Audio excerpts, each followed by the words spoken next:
Welcome to Big Closet, Small Planet, this special edition for the Scandinavian Textile Initiative for Climate Action's Climate Action Week. That's a mouthful. I am Mike Schrager, and trying to continue my enthusiasm in these intros. As I said, my colleague says I need to be more enthusiastic. I am enthusiastic about our guest for this pod conversation, Merryn from RAP, who is going to update us on their thinking and research analysis around circular business models and their role in addressing our needs for climate action and reaching our industry's climate targets. So this is going to be fun. We had a great session last year on this topic, and you can, of course, go back on the website to see some of those presentations. But some of the things that I recall, and we'll see if we get into some of this or not, is that we know we're trying to make circular business models a part of the way we work and operate in the industry, and we're going to talk about, again, why that is. But our experience from working with this and from research is that they still seem a bit nascent, and the profitability of them remains an open question. We'll see if RAP agrees. They're, of course, competing with the linear business models and what some refer to as fast fashion or ultra-fast fashion, which makes them maybe not as easily to be taken up. There are lots of initiatives and startup initiatives, but they often lack enough investment and struggle to scale. These things probably need to be convenient, accessible, transparent to facilitate sufficient consumption. How do we get there? Then something that's also very interesting for our conversation today is the evidence of them. Do they actually impact volumes of new purchases and slowing resource loops? And that I know that RAP is working towards with one of their new reports. And we need incentives, at least from our experience. We need them to move the industry forward. We need, I don't know if you call regulations, you call rewards. These are some of the things we talked about last time. There's a number of factors that are needed to address. So with that, no further ado, Merryn, welcome to this interview, this conversation. Lovely to have you. Tell us about yourself and your organization. Great. Thanks, Mike. Really pleased to be here. So my name is Merryn Haines-Gadd. I'm a senior specialist at RAP in the textiles team, and I specialize in circular business models. And I've been doing this for a number of years, working across a number of different sectors, supporting businesses to design, scale, and implement their circular offerings. So RAP is a global environmental NGO, and we catalyze policymakers, businesses, and citizens to transform our systems that generate food, textiles, and manufactured products in order to create circular living. And we have live projects and active partnerships all around the world, from London, Washington, DC, through to Adelaide. But our work is always rooted in technical expertise, impartial evidence base, and independent convening power. And we've been doing this for over 20 years and have delivered a number of programs that benefit the environment.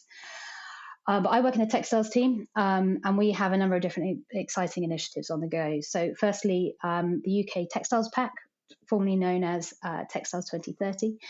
So this is the UK leading voluntary initiative, which supports over 130 businesses or so within the fashion and textiles industry to transform to a more sustainable circular practices and essentially commit to science-based targets. At a global level, we have the Textiles Action Network, which is convening and uniting national and regional textiles initiatives to exchange knowledge and share best practice. So we can work collectively to put the textiles industry on a trajectory to achieve net zero. And RAP also leads a G7 agenda on circular textiles and fashion, which is bringing together G7 governments to drive systematic transition to a circular textiles industry. And we're leading and co-leading actions on circular design and instruments for behavioral economics. But since 2021, RAP has published over 21 reports and resources for the textiles industry to support you all to take action under a number of key pillars, such as circular design, textile sortation, processing, and recycling, as well as circular business models. So it's all on our website. We try to be publishing as much open access stuff as possible so that we can help scale the industry. Brilliant. So now you all understand why I'm a big fan of RAP. Let me see if we talk about circular business models. So remind the audience how crucial the scaling of circular business models is for ensuring that the industry reaches its climate targets. And of course, there's other targets like water and chemicals. Tell us about that. Sure. Well, from our perspective, it's incredibly important for a couple of reasons. Firstly, the fashion industry, to be in line with the Paris Agreement, absolute greenhouse gas emissions must be reduced by half, which is a huge amount. And considering that currently 70% of emissions are located upstream in activities linked to the production of new clothing, the only way that we're going to really get these savings is if we significantly extend the lifetime of garments through circular business models. So this means the resale of pre-loved, repaired, upcycled garments, as well as rental models. And we know from modeling that we do as part of our activities is that extending the product lifetime through design and through implementing CBMs will make up collectively a reduction of around 14% GHG emissions and a reduction of 16.6% of water, which will really help us get to where we need to go. However, we do know that that's quite a difficult thing to do, and there's quite a lot of barriers to doing this. So if we use the UK as an example, we know that production and consumption of fashion and textiles has approximately doubled in the last 15 years. And around 1 in 4 citizens say that they will regularly buy clothing with the intention of only using it for a short time. We also know from some citizen insight work we've done that the average consumer has around 31 items that they haven't worn in the last year. So in the UK alone, that's roughly about 1.6 billion unworn items. And lastly, in 2022, through some modeling we did on fashion flows at end of life, we have about 1.4 kilotons of textiles is generated, post-consumer textiles, with about 49% of this going to curbside waste, which is predominantly destined for incineration. Okay. So can you take me back to that statistics you said in the beginning about you said what percent you think could be achieved of reductions for greenhouse gas emissions if you applied circular business models? So 14% of GHG emissions and 16.6% of water. And do you know how you came to that calculation? Because I think that's a very interesting number. And the reason I ask, Merryn, is because we're trying to figure out in our work with Stika, what could you say in terms of the emissions reductions per product if you sold secondhand? And we're going to get into this. And one of the issues is that if you take away the production emissions, that 70% that you talked about in scope 3, you dramatically, in theory, drop those emissions per product. And then what are we talking about? How much are left from selling secondhand or subscription or those sorts of things? So do you know how you came to 16 or what did you say, 14%? So, apologies, I don't know the details of that. But what we do within our Textiles Pack program is that we have an environmental footprinting tool and team. And we calculate those across a number of different improvement actions, across a number of different categories. So a lot of them are around materials. So if you make improvement actions around durability, around replacing different types of materials, you can make these savings. And we base a lot of our calculations on LCA data. And as well as primary research that we carry out within our team. So I'm afraid I can't tell you the exact calculations of how we got to those numbers. I can put you in touch with the right people who could. But we've been doing this, we've been calculating these savings for longer than the agreement has been going. This is this agreement was an extension of a previous project called SCAP, which was running from the mid 2010s. So we're basing this on data. That's something that we always try to do within RAP is use evidence to inform our decision making. Brilliant. So tell us more than how you're working with the circular business models and the success criteria for their scaling and impact, given that they can, based on your evidence, reduce the emissions by 14%. And do you mean that 14% per company or per industry, or what was that in relation to? So that was across our voluntary agreement. So that's essentially across our network. Okay, among the signatories. Yeah, yeah. Okay. So within our work within circular business model, our mission is essentially to demonstrate how we measure, operationalize, and scale CBMs. So ultimately, we can really understand what the true value of these business models are to the market and to consumers. And so, in practice, essentially, we support businesses within the pack to build a robust, holistic business case.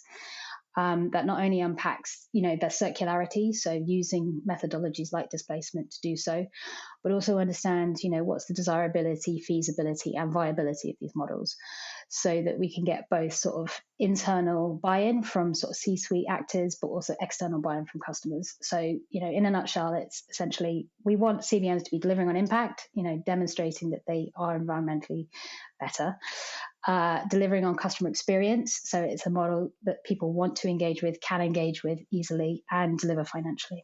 Do you find, because when we were looking at this issue, we see a number of barriers to making this happen. Um, and often at the highest level, you talk about barriers such as uh, the technological barriers. Can you get the clothing back and sell it, sorting and those sorts of things. Um, we have the cultural barriers, perhaps lacking awareness of customers and even policymakers to basically engage in this type of behavior. Um, you have the market, right? Lacking the economic valuability, all these profitability, which you just spoke about, and then this regulatory area of policy and incentives and disincentives. Um, do you have any views on any or all of those issues based on your work in RAP in terms of barriers and opportunities? And maybe, Merryn, we take for granted, you and I maybe, but maybe we need to just emphasize what RAP defines as a circular business model. We didn't do that, and sometimes we take it for granted that we all know that, but maybe you can also start there. Sure, absolutely. There are a number of different circular business models across a number of different sectors. But for us within fashion, we see there being sort of four key models. So, firstly, the resale of pre-loved items. So things that have already been worn before. Repair. So that's both citizen repair, but also the professional repair done by organizations, facilitated by brands. Rental, so that's sort of renting an item for a short amount of time, as well as leasing, and then lastly upcycling, so taking items that may be no longer useful, disassembling them and turning them into new items. So those are the four sort of key business models we talk about within the fashion sector. Okay, so that was a parentheses to then coming back to this other question I had, which was about these barriers to scaling that you say you work with the members, the signatories on, and the industry on. Do you have any Yes. reflections on those? Absolutely. So I really liked the first one you talked about around technology. Technology enablers are going to be really critical to making sure that we can do circular business models at scale. And the technology has come advanced a lot in the last 10 years. So, for example, talking about sort of end-to-end digital platforms that can enable the take back of, say, a used garment that can then be inspected, cleaned, maintained, relisted, and resold again. There are great examples of service providers who are doing that now, can support brands to start making circular business models work in that way. There's some really cool stuff happening around AI and how that can speed up the ability to list items. It can help with things like dynamic pricing, which is super interesting. And What is that? What is there's dynamic pricing? so essentially one of the challenges that you see in the secondhand market, especially for things like the charity sector, is that often they don't know how to price things. Secondhand goods come in, and you have volunteers who sort, inspect, and then put them out on the shop floor. What some people are finding is that they don't necessarily know how to price things, and so there's some technology at the moment that's being trialed that explores how to do that, what was the right price to list something as, and are supporting charity shops to do that. Hmm.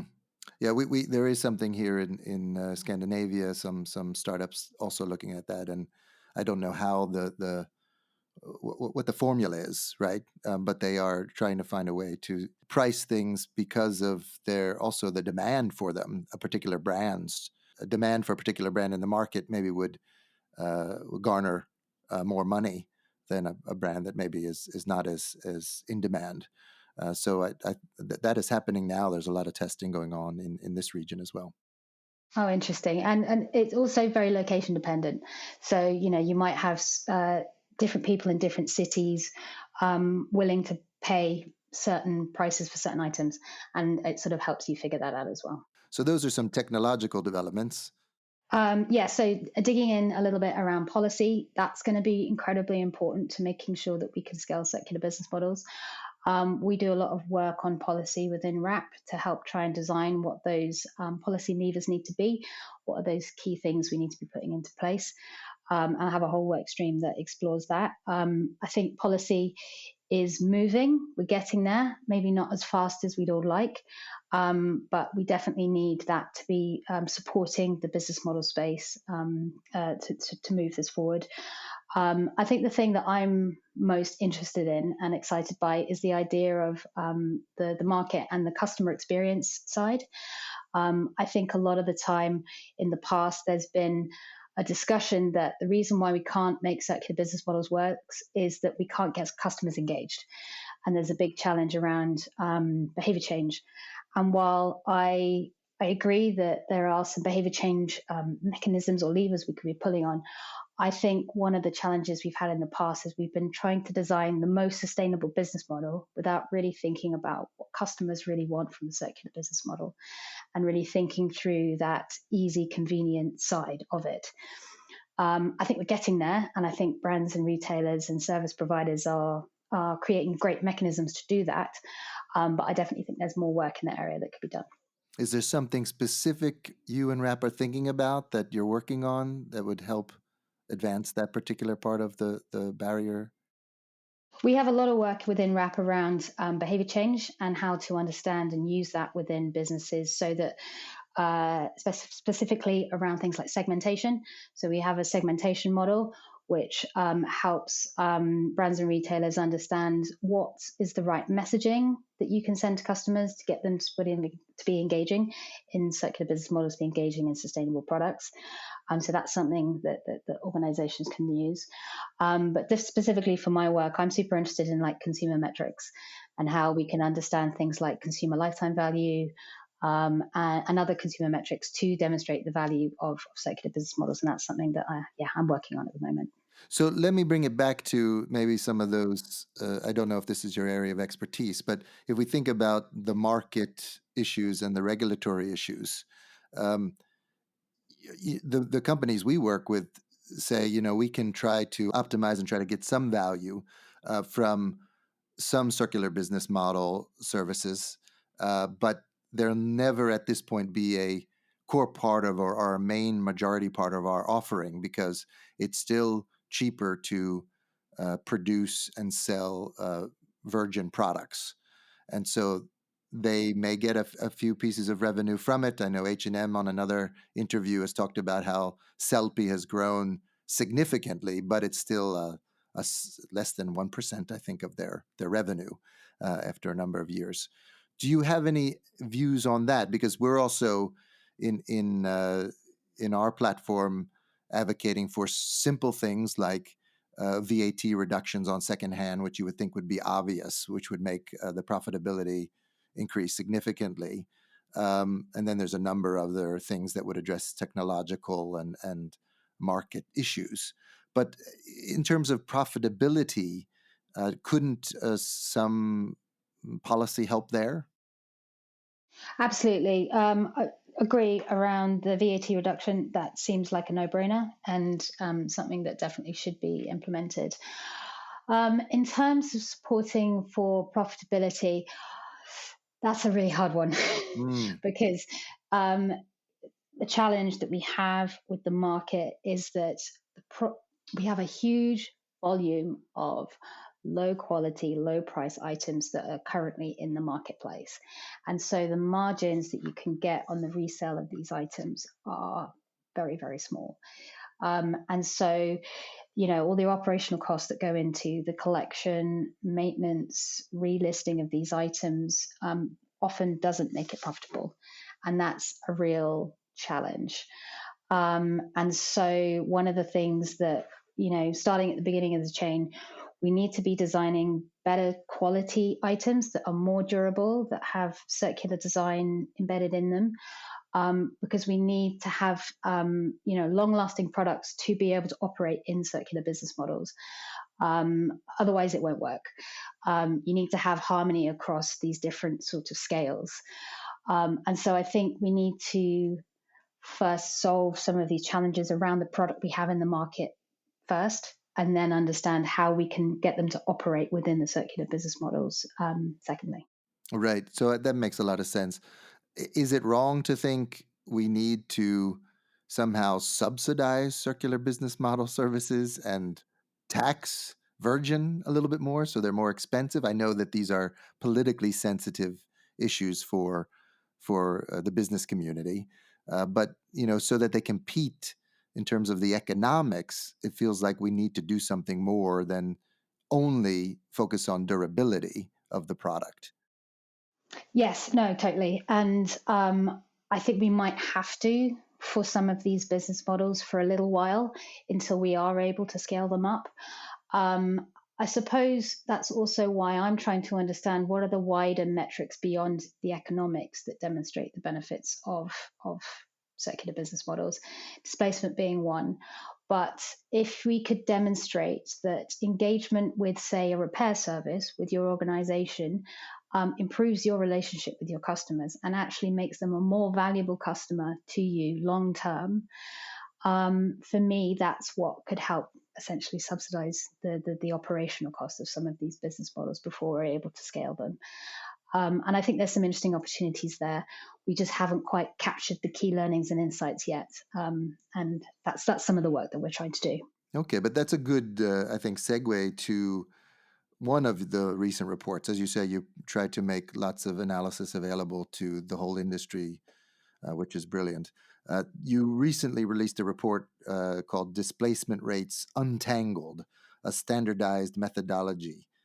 So, for those who don't know, what is a displacement rate and why is it a standard? Why is there a standard methodology needed for this kind of work? Sure. So, displacement is the extent to which engaging with a circular business model, such as buying a secondhand item, prevents the purchase of a brand new item. So, in effect, it measures how effective CBM is at disrupting and replacing the linear fashion model, and essentially can be used to calculate avoided emissions from circular activities. I can give you an example Yeah. of what that might look like. So, for repair, for every 5 items repaired, 4 displaces a new purchase, resulting in a displacement rate of 82.2%.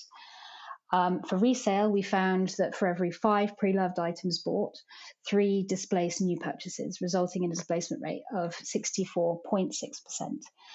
And so, the reason why we developed this displacement rate and we feel that there is the need for a standardized methodology is to ensure that the results are robust and can be compared across different companies. What we found in the past with things like displacement is that there's been a variation in the methodology, and this can result in a huge range of different kind of displacement rates. And without really knowing what the detail is of how they've done that methodology, it can be kind of misleading. And so we're not able to sort of do direct comparisons. Okay, so now I'm going to ask I don't know if this is a dumb question, so forgive me, but the I have a company, a brand or retailer. I'm selling to a customer.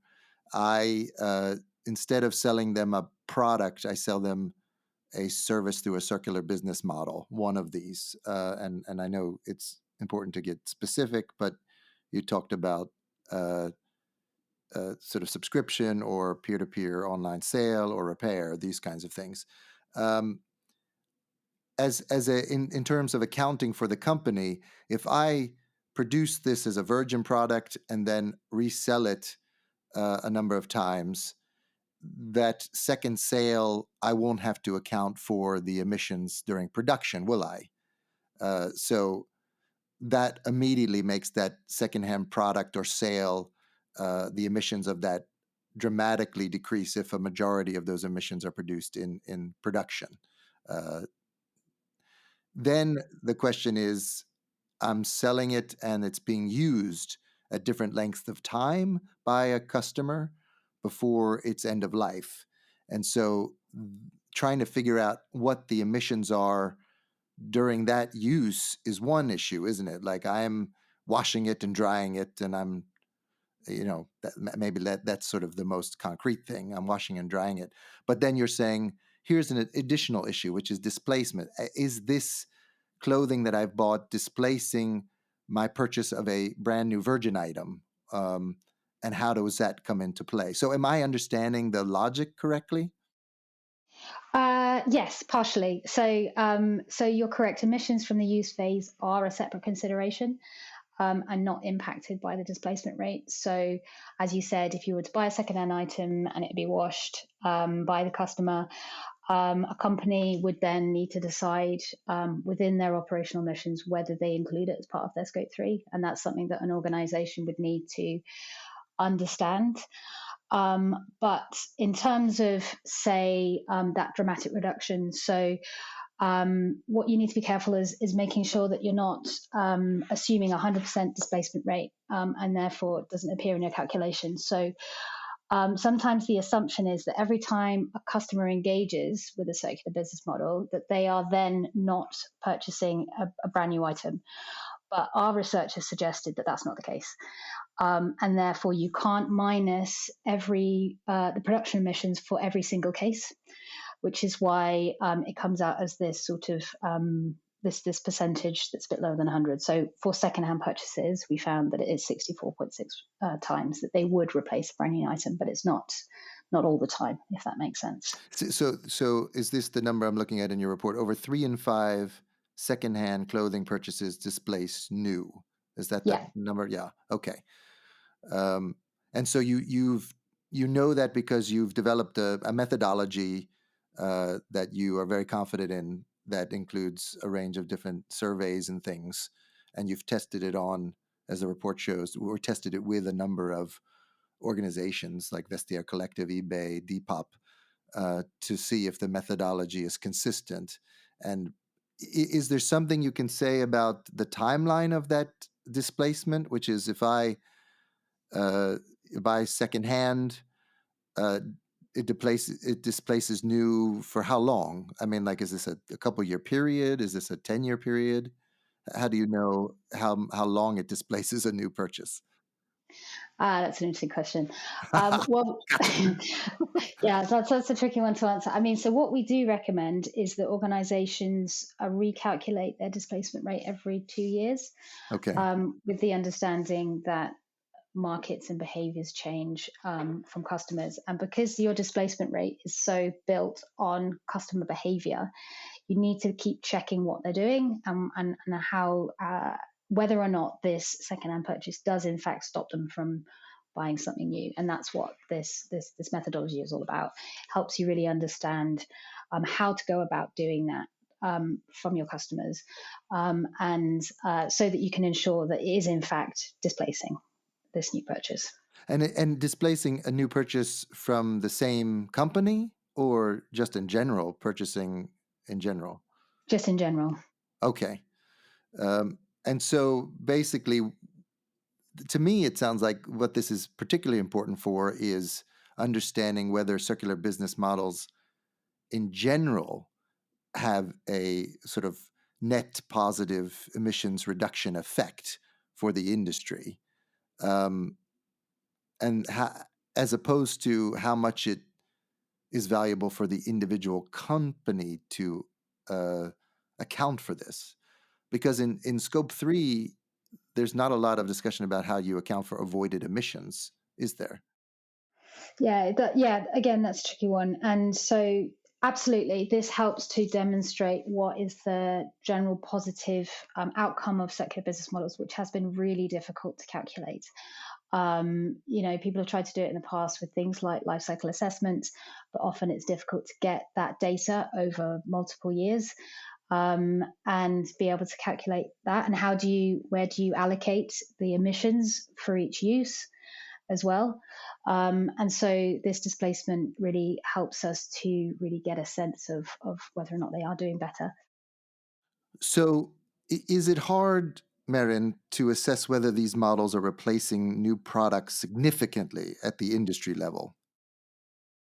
Yeah, so it is hard for a few reasons. So, what we're seeing in virgin production of garments is that they're continuing to increase at an industry level.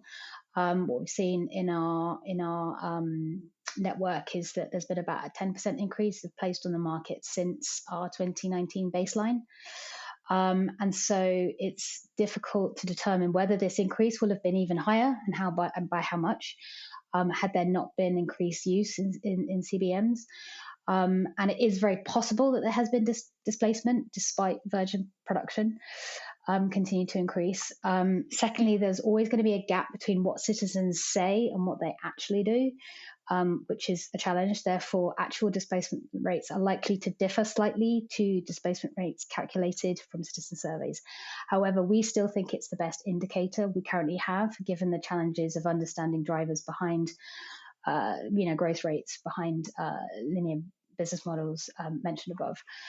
But it would also be interesting to look at brands who are selling both brand new and secondhand clothing, because this would help us to understand whether sales of secondhand items actually do reduce the sales of these new items, or if they're enticing customers to actually just go out and buy more overall.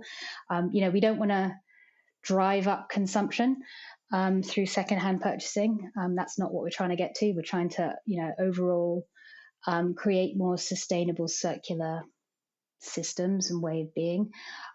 So yeah, there's still a lot of things to unpick around this, and there are a lot of sensitivities around the data. And it will still only answer the question on a business level rather than an industry level. Hmm.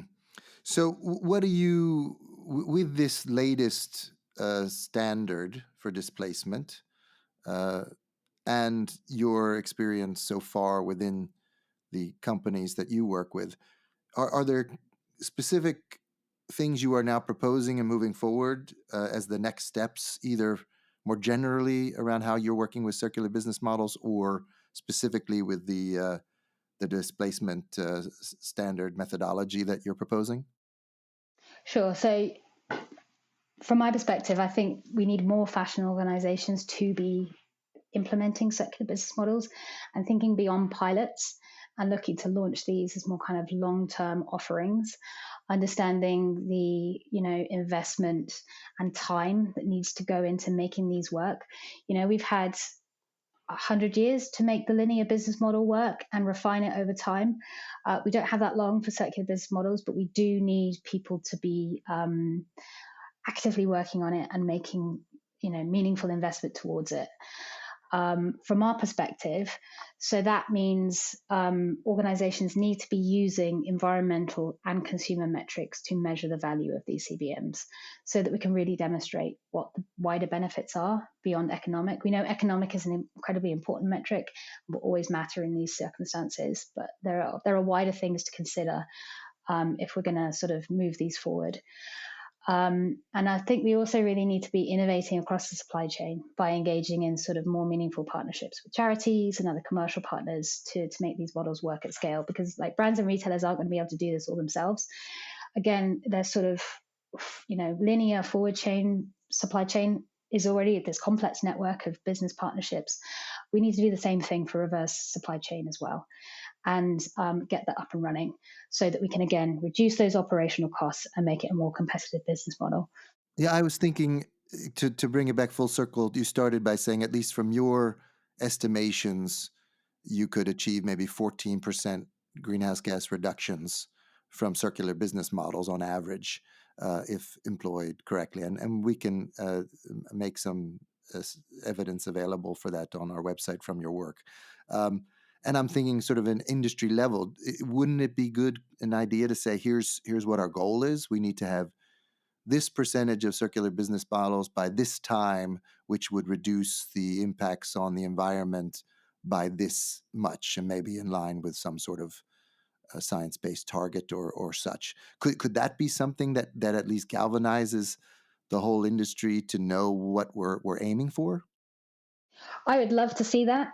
I think within our own Textiles Pact network, we're currently going through a roadmap refresh right now, where we're essentially reevaluating our existing targets, which we know we're not going to change those, and we're trying to understand what is maybe some new indicators or targets that we need to put in place to galvanize the industry to be making changes.